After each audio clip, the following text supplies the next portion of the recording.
watching the Dawgs Show. Another new episode. That's right. It's coming up tonight.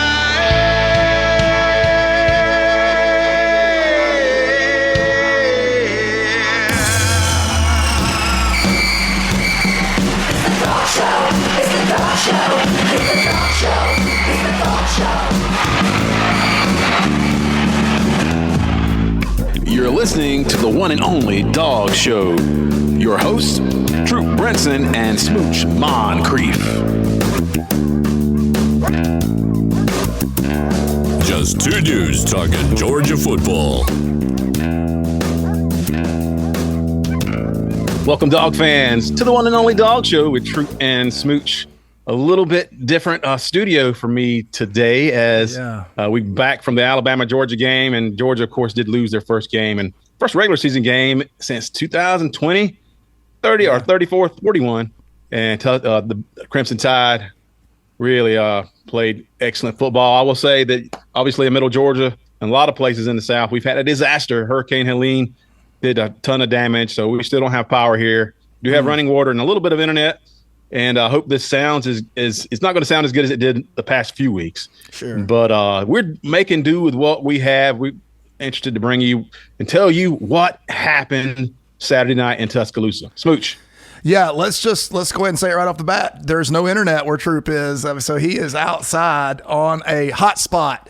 And we're dealing with batteries and things not being good. So we're going to give it the best shot we can.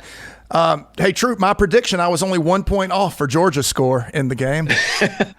I was dead on. 34 is what I call 34, yeah. The problem was the other team, but, we're going to get into it.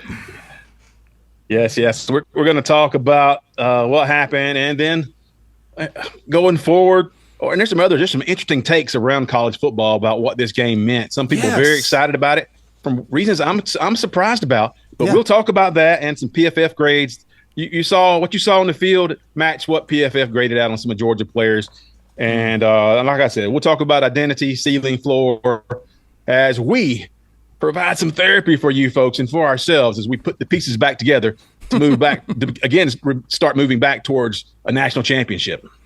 Yeah, it's tough. It's tough. You realize how good we've had it in moments like this. We have never done this podcast, Troup, following a regular season loss. I mean, think about it. And so we've never gotten to see Georgia respond from a loss, not during this run. And now we get to see all that. So this is when you're true fans, you realize who they are. The bandwagoners jump off and go hop on another ship. But here we are. The first half, we couldn't get any lower as a Georgia fan, I would say. And then there was some redemption near the end, but not enough. It was a buzz saw in that first quarter, especially. Georgia got down big, 21 points. Let's look at the stats real quick. Georgia, of course, 34 points, lost, give up 41 points. Total yards, Georgia with 519 and Alabama with 547. Georgia had 439 yards passing to Alabama's 374. Georgia with only 80 yards rushing, which, when you get behind big, you're not going to rush a lot. And Alabama with 173 yards. Georgia with 26 first downs and Alabama with 21. Big stats here. Georgia with 4 turnovers. Alabama with only 1. Right. And when we look a little deeper, I told you before that throwing the ball a lot is not a recipe for success. Georgia threw it 50 times. That tells you how the game was going. Yeah. 27 for 50 for 439, 3 touchdowns, 3 sacks. You did see Arian Smith rebound from a terrible first quarter. he was just as much at fault to some of the stuff as Beck was, if you ask me. Yes. Yep. He had 132 yards and a touchdown. Dylan Bell with 5 catches, 100 yards and a touchdown. Those guys were very prominent in the offense, and that's what it looks like. Yeah, I thought so too. I thought. We wanted to give Arian Smith a mulligan for his last few seasons and everything, and dropping that ball, and then he re-upped the ante, right, when he missed his assignment on the blitz and basically turned what should have been a blitz pickup touchdown into an interception. That's a 14-point swing, 2 plays, Troup. Yeah, and let's just say this. As we ask ourselves what happened, everybody wants to know what happened. People have different takes. there's two names for what happened, if you want to be clear to me, because this game was played in the first half. I mean, it was a very entertaining game in the second half. Yeah. And I was pumping my fist when I thought Georgia had a chance to win it there. But that first half, what happened? It's going to pop out there is Jalen Milroe and Carson Beck. Milroe looked like peak Michael Vick, maybe even better in that first half. Mm-hmm. And Carson Beck just looked like he looked rattled, and he did not play his A game. As we said, he was going to have to, suspected he would. He did not, and you can't get down 28 points on the road and have a chance.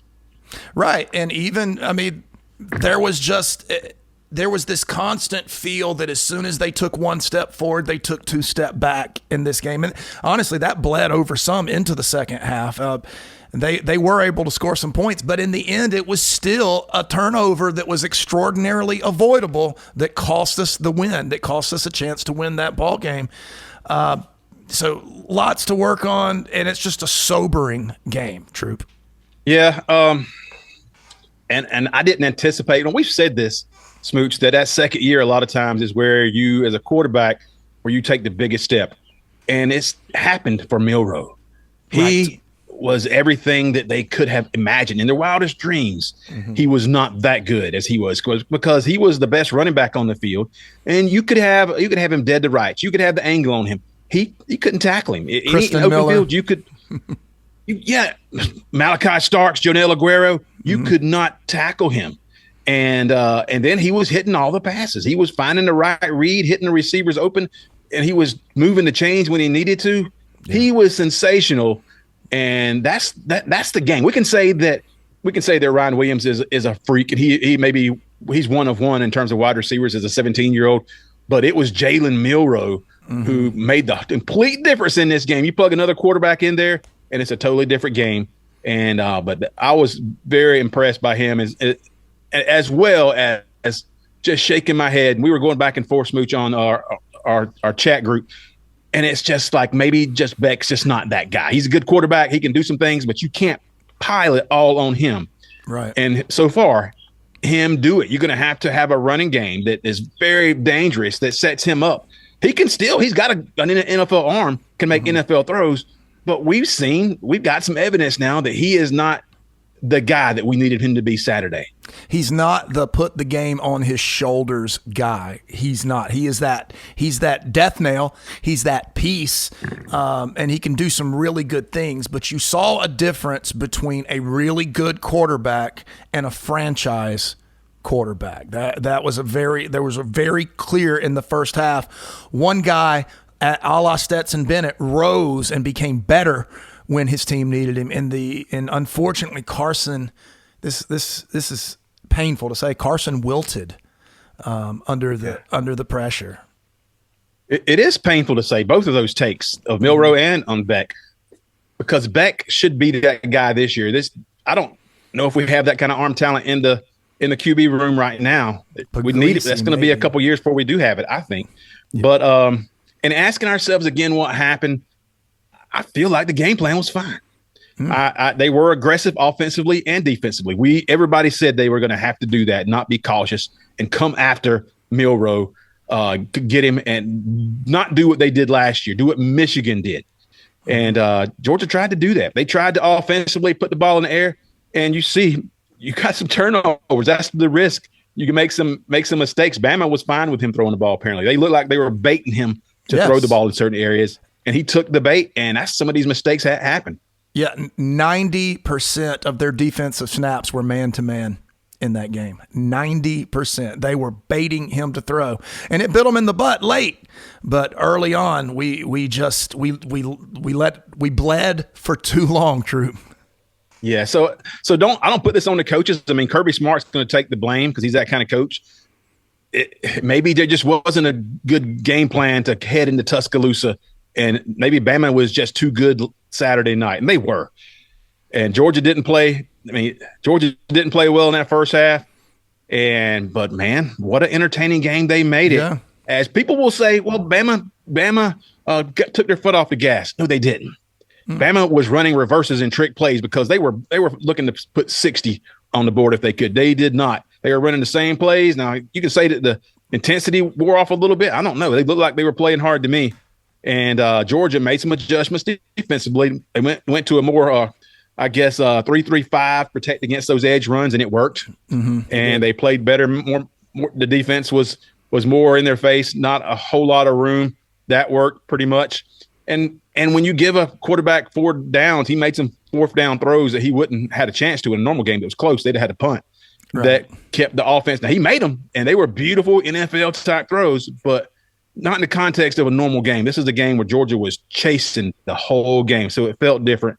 Yeah. Entertaining for the fans, for the average fan, not for Georgia fans.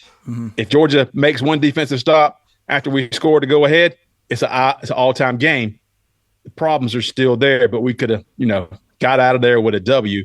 Going into Tuscaloosa, Smooch, was never going to be an easy thing, and for Bama to play as well as they did in the first half, it was done. Yeah. Troop, around here, so we say it all the time. I'm in Alabama, and all of the guys I know that were Bama fans, a few of them were ribbing me during the first half, and then I started getting these apology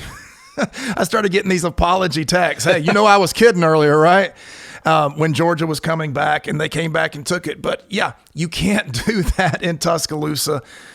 I felt that if you go back, the 3-3-5 definitely helped. It helped because you were making the edges where you had athletes running up to them to set them. But I'll tell you something else I just noticed, Troop, just today watching that game. We weren't missing tackles in the second half like we were in the first half. Like, we had our hands on people and let them go in that first half time and again. So there is a problem of execution. I hate hearing that word, but they're really we miss tackles. You can't miss tackles against a talent like they have. Yeah, and some of those tackles were in space, so I understand some of that. But you had players who normally are very good tacklers, like Malachi Starks. And Jonel Aguero, he had some issues too. He looked like a freshman. I'm sure there were several others.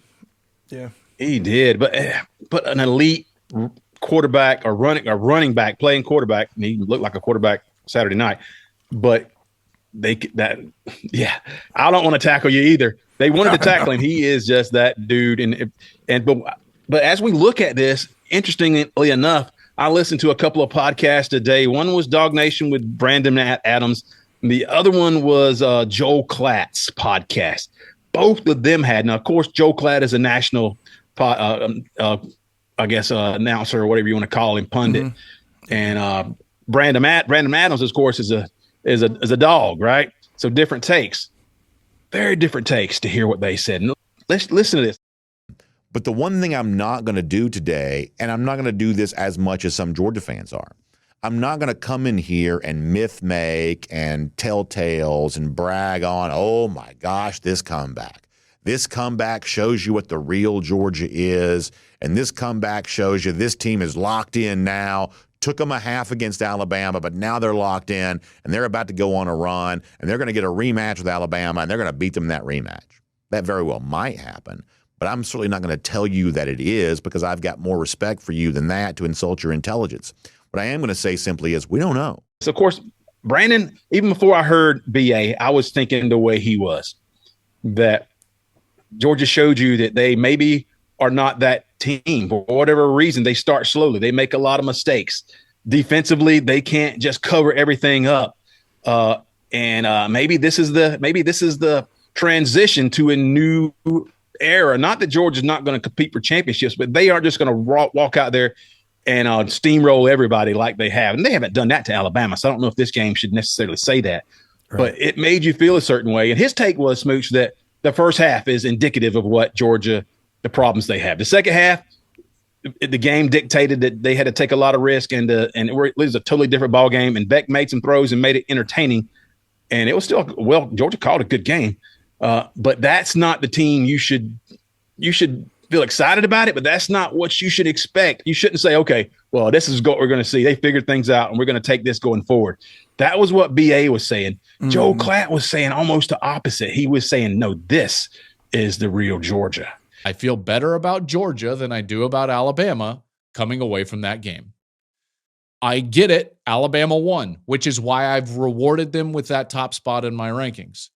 But I also believe that in this sport, and candidly in life, but in this sport in particular, the cream generally rises to the top.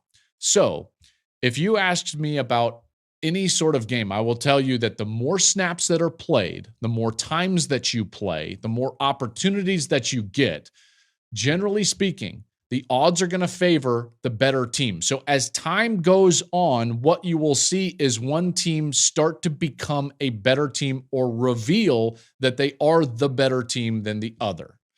I believe that's what was starting to happen in the second half. When he said the cream rises to the top, the more plays you get, the more snaps, the bigger sample size, you see what the reality is. And you started to see that with Georgia. He said, so he said that it makes him feel more optimistic about Georgia's season going forward than Alabama's season going forward. That's a lot to say. Mm-hmm. And he also said that he thought the defense for Georgia figured them things out and made adjustments.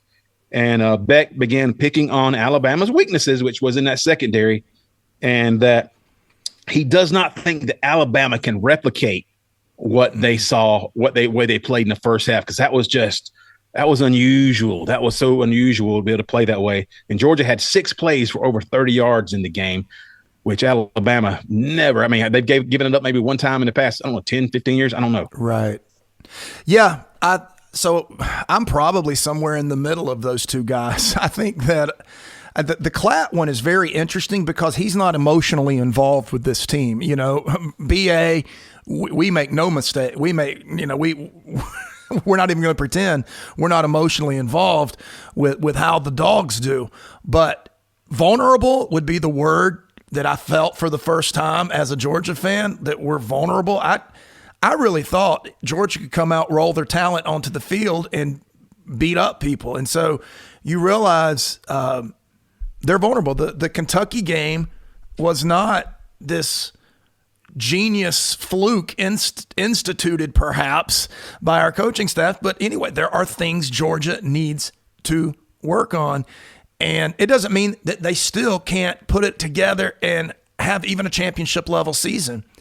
But there were some real non-Kirby, non-Georgia looking things that happened in the first half. And I think that I don't want to be negative, but you've got to look at where you can improve. And that second half, you know, we say all these ifs. If we didn't get this penalty or if he catches this pass, we were going for it on fourth down every time. We miss one of those in the whole game's, it's still lopsided, you know. So you can't play the if game. There's just a lot to work on. I just really don't know. You know, I have given this team the benefit of the doubt over the years because that's why I should have given them the benefit. They've deserved it. They've earned it. And there's not many teams that can do that to Georgia. I understand that. There's not many teams that can withstand it or can put Georgia in I call they put them in the blender a little bit. I mean, they looked like they were in the blender, and individual players were in the blender too. And that's just unusual. And things snowball sometimes. The momentum that Alabama had, and you just could not. That first half just was nuts, and you needed some stabilizing factor to take hold. And that's why I was texting you during the game, like, this is why Georgia needs to be balanced, because if you're balanced and you're running the ball and you're setting your quarterback up and you're taking time off the clock, moving the chains, then this doesn't happen. Right. But like a lot of people have been calling there, Beck is your difference maker. Beck is the guy you're going to hitch everything on. You're going to sink or swim with Beck. Maybe that's true. Maybe to be elite, they need Beck to be elite. If he's not elite, we don't got a shot to be elite anyway. So maybe that's a lot of truth in that.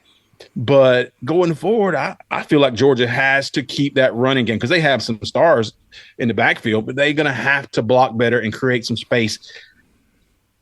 Or you're going to put Beck in the same situation, because we got some more games that can, again, maybe not to the extent that we saw in Tuscaloosa, but Georgia could be in a lot of trouble if he doesn't come out and play his A game. We said he had to do it. We thought he would, and he just didn't Saturday night. 100%. It puts the rest of the season in a different perspective. I was telling my wife was asking me about games like this, what they do to quarterbacks. Some quarterbacks never fully recover from a game like this. Some quarterbacks get better after a game like this. We don't know. We don't know what the trajectory is going to be with Carson going forward after a game. Does he get better, or does he get the yips, as they say, where he becomes so self-conscious about making a mistake that he's paralyzed? And so like I said, as a fan, it's going to be interesting to see. It's going to be fun to watch. Which way do we go from here? But these are questions we didn't think we would be asking in week 4. Has Carson been in a situation like this before? Has he ever been somewhere like a top 5? Literally, Alabama looks like the best team in the country. Let's go ahead and say, top team in the country, to be in their house playing like in front of these people. And if his pressure, if his anxiety, even early Smooch, the passes he was completing they were behind. He had to reach far, make adjustments, and that just won't work if you're gonna, if you're elite. And maybe he did reveal himself, or maybe that second half was him getting past it and saying, "Get out of my own head." Maybe he's a guy who's in his head a lot. All I know is that Milroe was the truth, and if he can replicate that in some big games this year, and they don't have a lot of big games until the playoffs. They got really they go to LSU, I think. They got Tennessee on the road.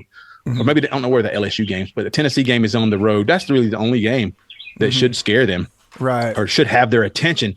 But if Milroe's playing anywhere near this level, Tennessee will get shocked. They'll get hammered, and it won't be pretty because they don't have the athletes that Georgia does. They have a quarterback, but he hadn't been in this situation either. I mean, Nico, not at all. So we'll find out a lot about that game. But going forward, Alabama, to me, for my money, I wouldn't bet against them. But I think Klatt's right. Can they duplicate anything close to this? Was that the peak? Probably was the best that they could show you at the right time. It might be right. Did they catch lightning in a bottle and put together one of the greatest halves in the history of college football, or is Georgia the team we saw in the second half, and Alabama is the tale of two halves, right? Which is the real team for either team? Is the real Alabama the first half Alabama, or the second half Alabama? Is the real Georgia the first half Georgia, or the second half Georgia? My heart and my brain give me two different answers on those questions. Yeah, and looking at how it graded out PFF on the offense, because Carson right the ship a bit, threw 3 touchdown passes, 430 yards. So he had the highest grade on offense. He did. He had the graded out the highest on the offense. He did. And the offensive line did fairly well, I thought, Smooch. Jared Wilson, Ernest Green, both did very well on PFF. We were worried about that. Where we saw problems were Dylan Fairchild didn't have a very good game. I saw him get pushed around just a bit and missing plays. And then, of course, Oscar Depp, again, he dropped a wide open pass. He had the poorest PFF grade of 38.9. Then Jurasek was right there as well. Even though I saw him pick up a couple blocks, he did okay. But at 51, Dominic Lovett didn't grade out very well. ETN didn't have a chance to grade out very well. But nothing offensively stood out as far as the PFF. I was looking more at the defensive part, Smooch. And we looked at that and said, okay, who really screwed up and who looked worse than they did on film? And Jonel Aguero graded out the worst. He was way on down at 49. Gabe Harris, surprisingly, I didn't see much of him, at 52. Damon Wilson didn't grade out well. KJ Bolden was put in a stinker, it looked like. Raylan Wilson didn't have a good grade, all under 60. Malachi Starks under 60. Julian Humphrey under 60. TID under 60.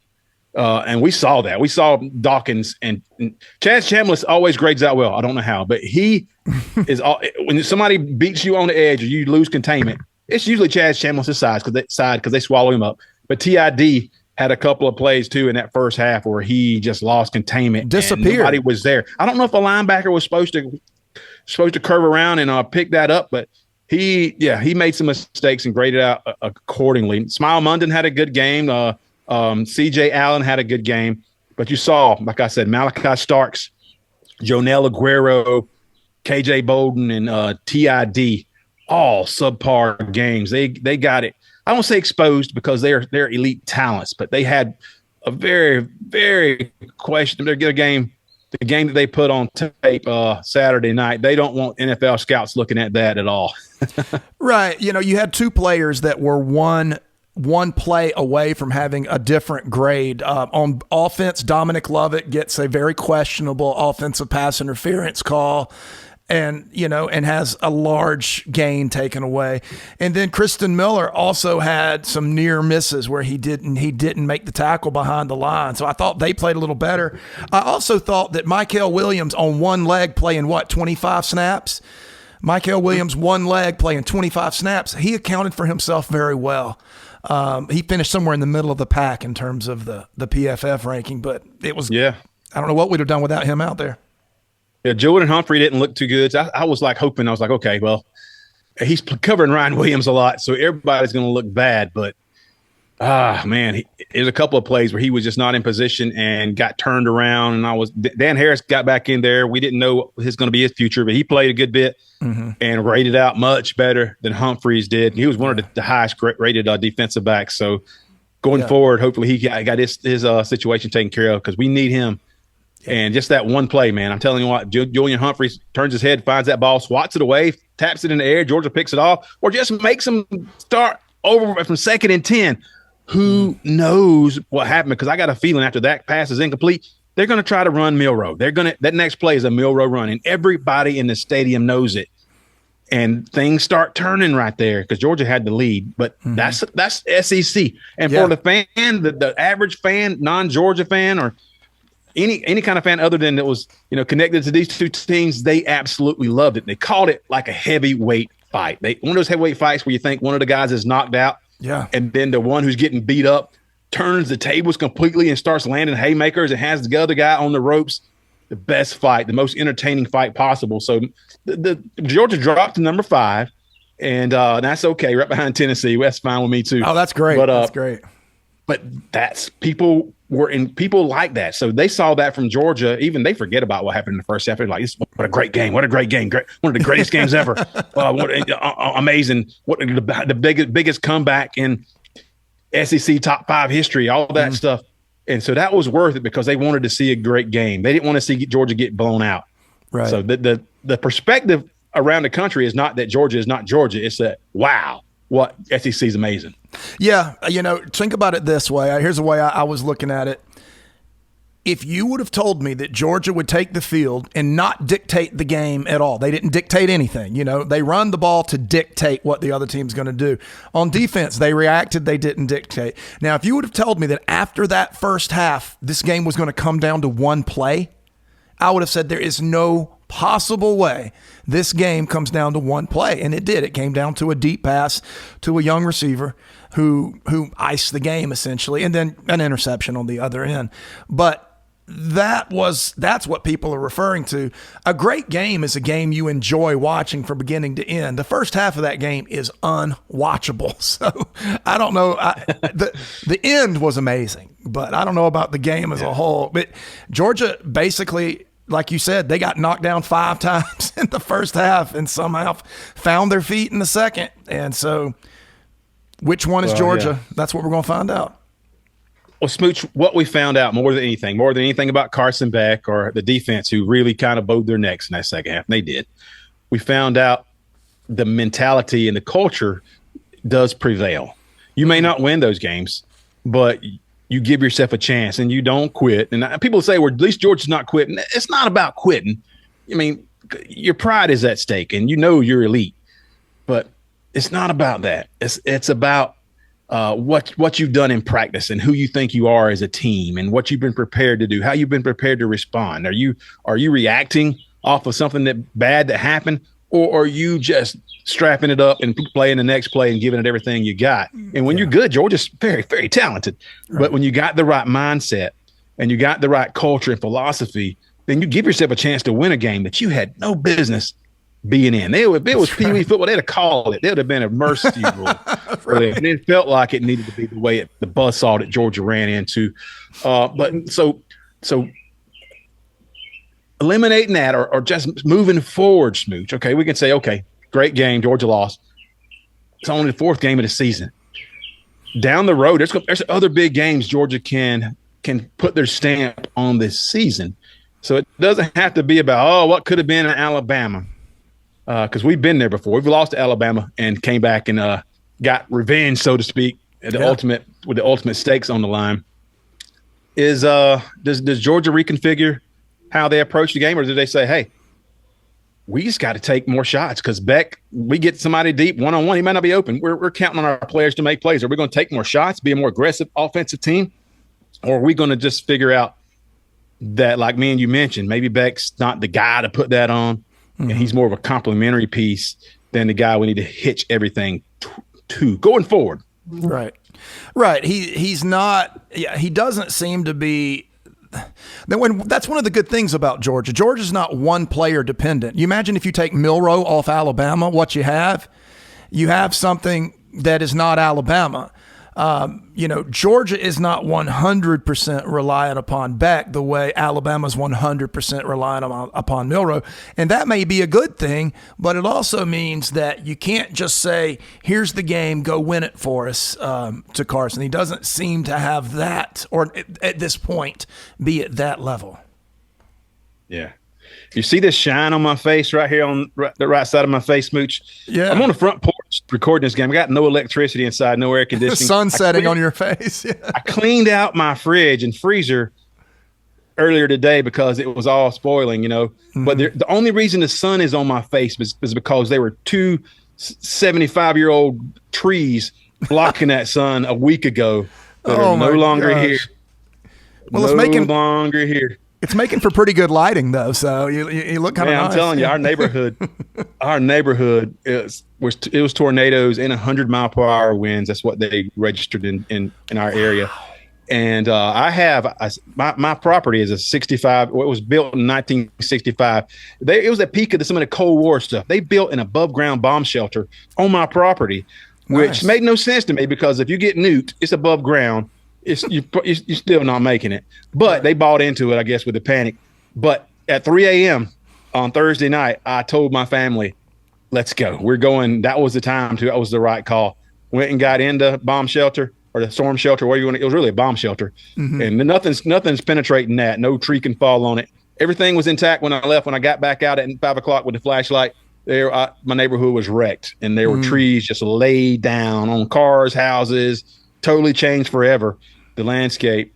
And but we're here, that was Thursday night. We had a ball game Saturday night. So my mom, who I made fun of, Smooch, 2 years ago she's like 75 years old and they're buying like a $10,000 Generac generator inline unit with natural gas. I'm like, why are you spending this much money in your life at this point? Why don't you use that money for something you can use, you can enjoy?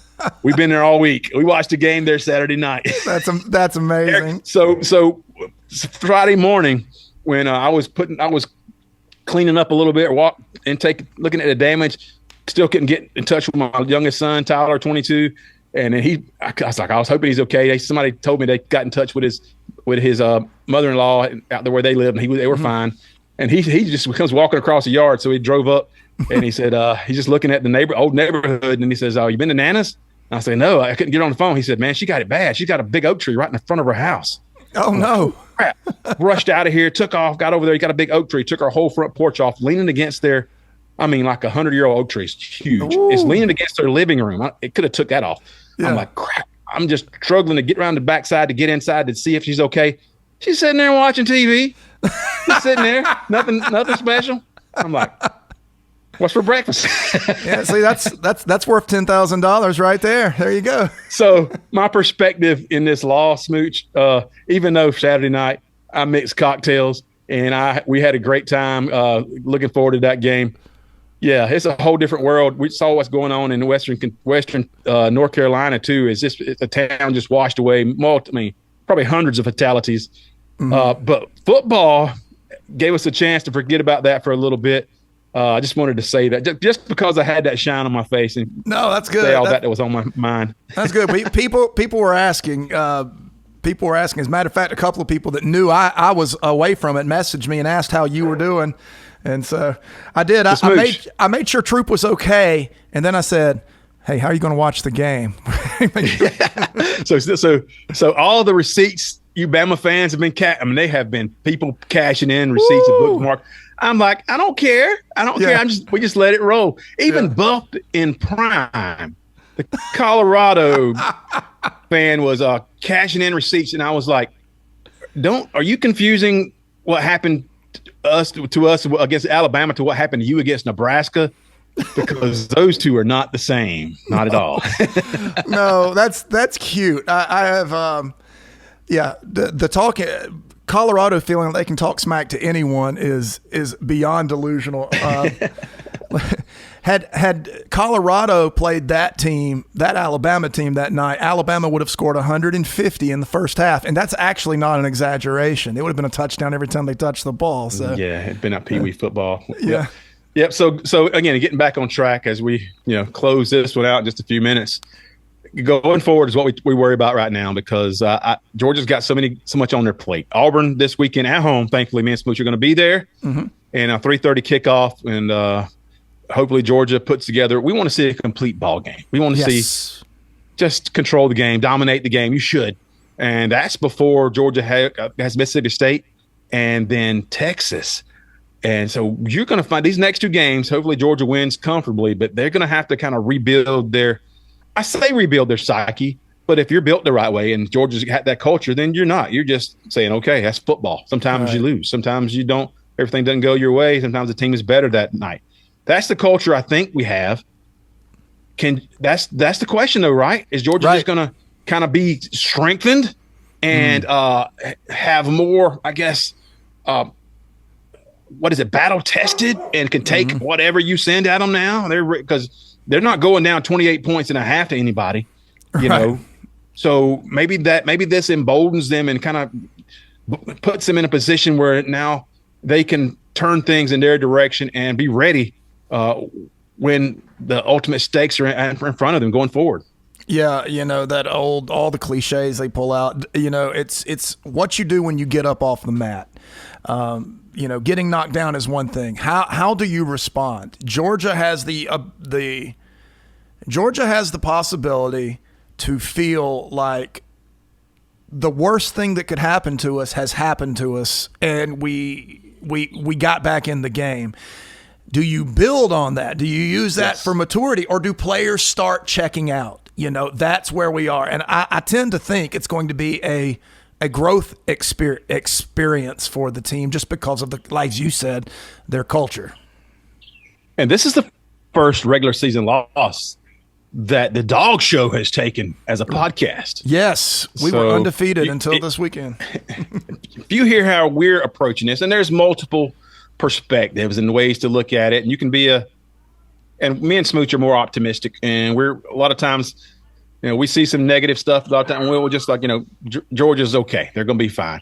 Let's look at the bright side of things. That's the way we look at it. But we're letting you know there's some things, especially with our quarterback, who, you can be honest about it. And he can still be the best quarterback in the SEC. But he's going to have to do some things. I just don't think Georgia needs to put that much on him.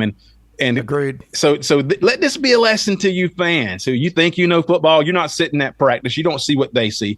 You think we should be doing this. We should be more aggressive. We should, offensively and defensively. That likely cost them Saturday night. I'm not saying it was the wrong approach, but not that they listen to you fans, but that likely cost them. If they just slowed the game down and stayed close to that game in the first half, they win. I got a great shot to win in the second half because Georgia, like we said, you're sending me one coaching staff against another who's going to make a second half adjustment. I feel like our guys are much more capable than their guys are, and they did, and they showed you. Well, they proved that, right? Yeah, they proved it, but Alabama didn't have to adjust really. Right. So you put Bama in that situation and see how they adjust. So it's not equal. It's not apples to apples really there. But I would take Georgia's apples. I would take Georgia in that situation because I've seen it, and they've been put to the test over and over. So I feel as the couple of days that went on, I feel okay. I wish we'd have won it, but just for the sake, because I wanted to celebrate it. But the odds were, looking at how that game, looking at as unbiased, Alabama should have been favored right there at home. On a neutral field, maybe not. Right. But, be optimistic, folks. I got a feeling Georgia's going to get it together, and they still showed you what they're made of in this ball game. I mean, that's really the ultimate test. What are you made of? Because you got talent. What are you made of, and what adjustments do you make? And are you willing to put in the work if you got to change something? Maybe you got to make some changes and not wholesale changes, but there got to be some changes made. And you ready to put in the work and suck up your pride. That's what happens, because still with a 12-team playoff, Smooch, everything's still right in front of the Dogs. Absolutely. Absolutely. Everything's right in front of them. They control their own destiny. And, I've got it lit up behind me, and I've got the camera pointed at it so we can get the focus on the next step is Auburn. I guarantee you, those boys right back there, them Dogs are not even talking about this game right now. They're talking about Auburn. They're focused on the next thing they have to do. And as a fan, you got to say, hey, terrible loss. I don't believe in moral victories. I believe in wins and losses. And so you dust yourself off and go to the next one. And, we learned a lot. We learned that the coaches, you kept touching on it and you're hitting it beautifully. We learned that our coaches do not need to be second-guessed constantly by Georgia fans. They know what they see. They know that this throwing the ball 50 times is not a recipe for victory. You saw it. We didn't get a victory. So I want to see Georgia get back to dictating and dominating in these games. The last question I had written down, Smooch, was ceiling or floor. Ceiling or floor. Have we seen Georgia's ceiling, and have we seen Georgia's floor? I think we saw their floor in the first half. Yes. And I don't think we've seen Georgia's ceiling whatsoever. Mm-hmm. But that's not the real question in there. The real question is, where are they going to live this year? Are they going to live closer to their ceiling, or are they're going to be closer to that floor every once in a while? Too often, and they've been there a couple times with even Kentucky closer to their floor, and then against an elite opponent, you saw where the mistakes were magnified. So that's just something to think about. Georgia has a high ceiling. It's not every team that can play at their ceiling all year long. What you want to be doing is playing closer to that ceiling as the season comes to an end, when the games mean the most. And that's something I take a lot of pride in, and a lot of, as far as a Georgia fan, I think Georgia has done that. And I expect them to do that this year as they learn more and more about themselves as a team. Yeah, well, we saw with Alabama last year, right? 4 games into the season, they were not the team that was playing that ended up going to the playoffs. They weren't even the same team by the end of the year. So there is certainly room for Georgia to take enormous steps. Guys, this first month of the season is 1 month of the season. So I think that we've seen the floor. And I don't think you can possibly even use the phrase, have we seen the ceiling? Because we're a month into the season. That is a lot of coaching, a lot of experience. And let's remember, Troup Brinson, Kirby's starters the first month of the season and his starters the last month of the season are never the same. He's always looking for that cocktail, that perfect mix of who goes in what positions and stuff. So it's a work in progress. We proved that, but I would not think that this is going to be a sign of things to come. I think you can put that one away. There are not many Jalen Milroes out there, thankfully. And we told you there's one kind of quarterback that beats Georgia, and it's a guy who can be a Bryce Young type, Tua type. Those Peyton are the guys. Thorne.